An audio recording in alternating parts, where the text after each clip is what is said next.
सन्माननीय बावनकुळे साहेब, आपल्या उमेदवार पंकजाताई, सर्व सन्माननीय मंच, या ठिकाणी या देशाचे पंतप्रधान आदरणीय मोदी साहेबांनी प्रधानमंत्री किसान योजना देऊन आमच्या घरातील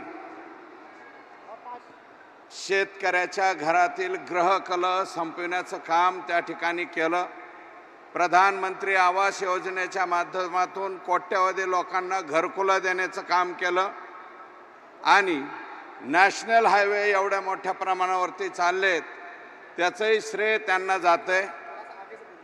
पंकजाताई ग्रामविकास मंत्री असताना CMGSY 25-15 जलसंधारण खात्याच्या मंत्री असताना जलयुक्त शिवार योजना आणि या जिल्ह्यातला मुलींचा जो जन्मदर 628 वरती हजाराच्या पाठीमागे गेला होता तो वाढविण्याचं काम सुद्धा पंकजाताईंच्या कालावधीमध्ये त्या ठिकाणी झालं।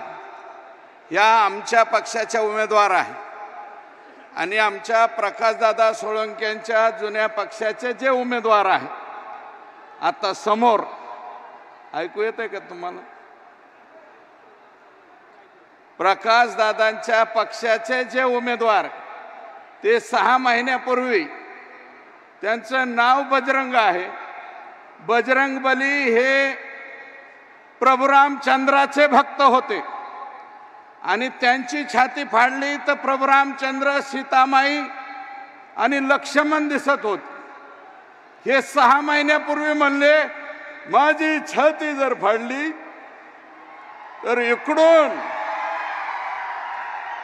इकडून धनुभाऊ, इकडून अजितदादा, याला 6 महिन्यातच गड्याची छाती बदलली हो। 6 महिन्यात छाती बदलली। आता म्हणतायत माझ्या छातीत शरद पवार साहेब आले। आदरणीय आठवले साहेब या ठिकाणी आलेले, रिपब्लिकन पार्टी ऑफ इंडियाचे राष्ट्रीय अध्यक्ष आदरणीय अटल या ठिकाणी रामदासजी आठवले साहेब, पप्पूजी कागदे साहेब या ठिकाणी आलेले, देशाचे सामाजिक विभागाचे राज्यमंत्री।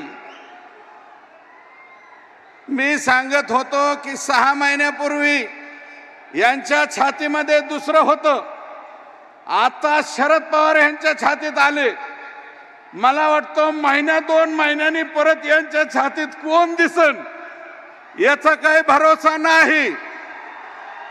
मागच्या निवडणुकीत यांनी 5,09,000 मतं घेतली। या जिल्ह्यातल्या जनतेने तुम्हाला 5,09,000 मतं दिली। बाप्पा तुम्ही मला सांगा, जिल्ह्यातल्या कोणत्या माणसाच्या सुखामध्ये, दुःखामध्ये किंवा कोणत्या वाईटात, कोणत्या प्रसंगात किंवा कोरोनाच्या काळात एका तरी तालुक्याला तुम्ही व्हिजिट झालेला फोटो दाखवा। तुम्ही म्हणता तर तुमच्या टांगा खालून जायची माझी तयारी आहे। तुम्ही कधीच 5,09,000 मतं तुम्ही जिल्ह्याची हडपली, लोकांनी तुम्हाला दिली, पण त्याचा उपयोग तुम्ही काही केला नाही। आणि आता कालचाच केस तालुक्यामध्ये पुष्पा चित्रपट झालेला आहे। पुष्पा, बालाजी जाधव पुष्पा, तर पुष्पामध्ये झुकागा नाही टिंब टिंब म्हणतात वाटतं। अशा काही घटनांमुळं निश्चितपणे झुकेगा होते याचा खुलासा मला वाटतं समोरच्या उमेदवारांनी करावा, अशा प्रकारची विनंती मी त्यांना करतो।